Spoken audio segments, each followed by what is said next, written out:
Hi everyone. Today we'll derive the derivatives of exponential and logarithmic functions using logarithmic differentiation. If you don't know what logarithmic differentiation is, I will add a link in the video description leading you to a video in which I explain logarithmic differentiation in detail. We will also assume that you know the derivatives of e to the power of x and ln of x. If you don't know what these derivatives are, I will add another link in the video description leading you to a video in which I explain the derivatives of e to the power of x and natural log of x. First, let's use logarithmic differentiation to find the derivative of 2 to the power of x. I start by naming my function by y. Then, to use logarithmic differentiation, I first take natural log on both sides of this equation. By using properties of natural logs, I take the x from the exponent and move it in front of ln. That gives me ln of y equals x ln of 2.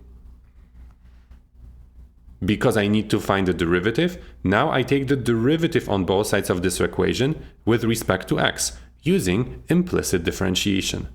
On the left side, I'm using the chain rule. I have the inside function and the outside function. The derivative of the inside function is dy dx.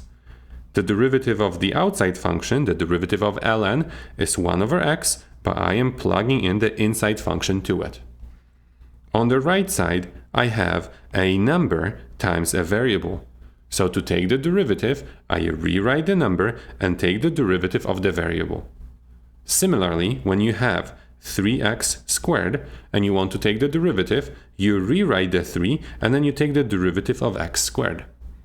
I will do the same thing here. I rewrite ln of 2, which is just a number, and then take the derivative of x. The derivative of x is 1, so I do not write it here. I am solving for dy dx, which means I'm going to multiply both sides of this equation by y. I get dy dx equals y ln of 2. Finally, I know that y equals 2x, which means that instead of y, I can write 2x. This gives me dy dx equals 2 to the power of x ln of 2. I could apply the same procedure to find the derivative of 3 to the power of x, and 4 to the power of x, and 5 to the power of x. Instead of doing it over and over again for different bases, let us do this process once and for all for not 2, not 3, not 4, but a to the power of x. I follow the same steps. First, I rewrite the function as y equals a to the power of x. Then I take natural log on both sides. Then I use the properties of natural logs to move x in front of ln. Next, I take the derivative on both sides with respect to x. On the left side, I get dy dx times 1 over y. On the right side, I get simply ln of a. Because ln of a is a number, x is a variable with the derivative of 1.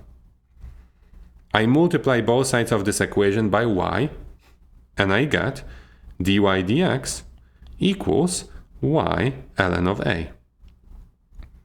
Finally, I rewrite my answer so that it's written only in terms of x.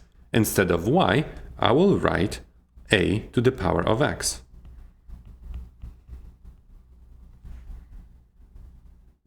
We can apply a similar procedure to find the derivative of log base a of x. I start the same way.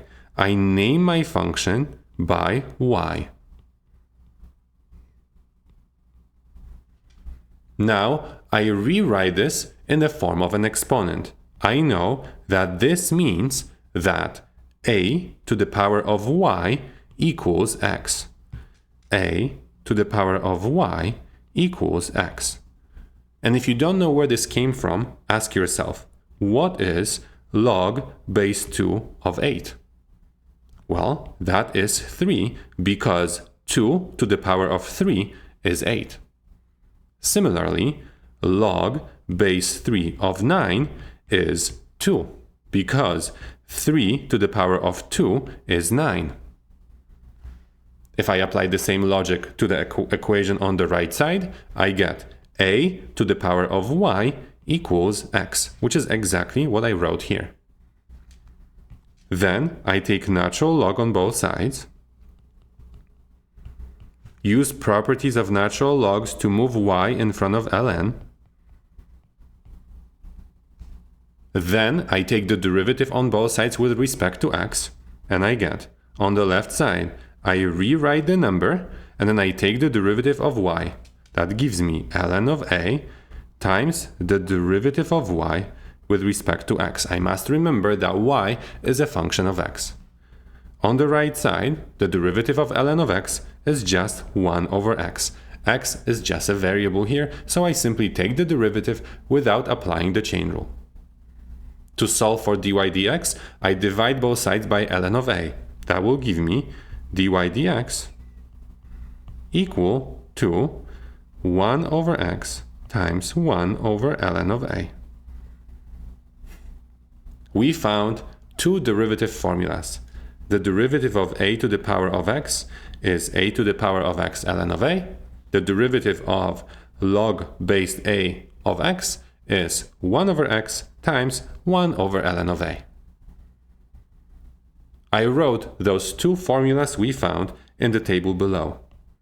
Let's see if we can find or use these formulas to find derivatives of functions that involve a to the power of x and log a of x. Before we do that, let's compare the derivatives of e to the x and a to the x, as well as ln of x and log a of x. We know that the derivative of e to the power of x is simply e to the power of x. And the derivative of a to the power of x we found to be a to the power of x ln of a. Note that if I apply this rule to e, that will give me the derivative of e to the power of x is e to the power of x times ln of e. And ln of e is 1, so this would give us also e to the power of x.